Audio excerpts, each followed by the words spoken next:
Hey guys, it's Abby, and I'm here. Let me move this a little bit. And I'm here showing you a bit of my process for when I'm starting my webcomic. I usually start out with a big kind of file like this and then draw it in. I'm about halfway done with this one, and if you could see the colors, I usually tend to stick with a more orangey color for Aries. This is the comic we're working on right now. But I usually like do my sketching in orange, so it's kind of hard to see. So let me just actually enhance that so you can see that a bit better. Let me see what I can do. Yeah. So that's better. Alright.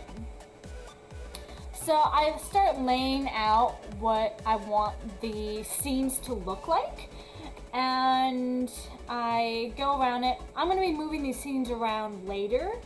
Once I get them all done and sketched out, I will then be line inking them, and they will be moved around. So I try to leave as much space at the end as I can, because I will be putting bubbles in and all that good stuff, and we want enough space for it to be readable and not congested in this format, of course.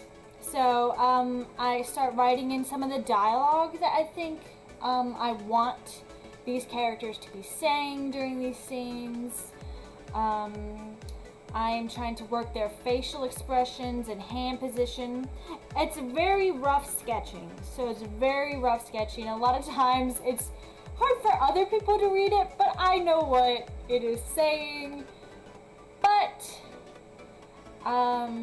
it's, as long as you know what you're doing for your sketching stage, then it's fine.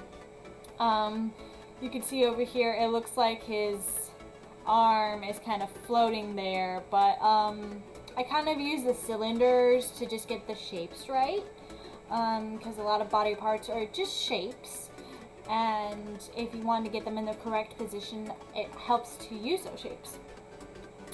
I try to do more dynamic poses instead of just his face, her face, his face, her face for talking. I still do like the his and her faces, but I try to gain a bit more dynamicness to it, not just a like frontal shot, not just a bland expression, but emotion into it. And like you can see over here, this is a profile. These two are both profiles right here, and you can see there's emotion going on there, and there's you can read their faces, what they're feeling. And those are the kind of sketches you want to do, to be able to, before you do your lines and your inking, before you do that, you want to be able to read the expression on your character's face so you can get it right when you do that. A lot of people will do a cleaner sketch after this. Sometimes I do that, sometimes I don't. It depends on how much time I actually have. But your line art is, it comes out a lot better when you do a cleaner sketch, of course. But sometimes you just can't, and it's alright. Coming in with this shot over here, she's standing on top of the bed. I don't really draw in the backgrounds too much.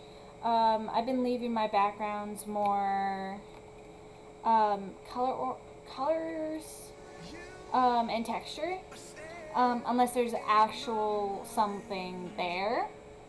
And then this is where I left off, where it's kind of a big kind of dialogue-y section that she's going in. I didn't put a box in. I'm not sure if I'm going to do a box or if I'm going to do the wraparound text like you see there.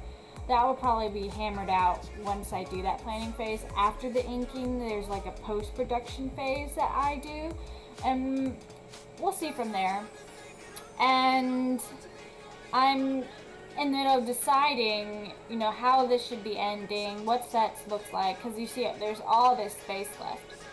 And I can tell you how big this actual the image is. It's 800 by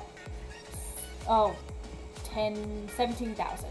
So it's 800 by 17,000 in pixels. The reason that it is that way is because when you're uploading to Line Webtoon specifically, they're formatted is for 800 by 1280 pixels. And with the slice tool in Photoshop, you can slice it as much as you want and not worry about how long it is, but you do have to worry about the width. So anyway, that is just a bit about my sketching process. I hope that helps a little bit. If you have any questions, leave them in the comments or hit me up on any of my social media. It's good seeing you guys, and you have a great day.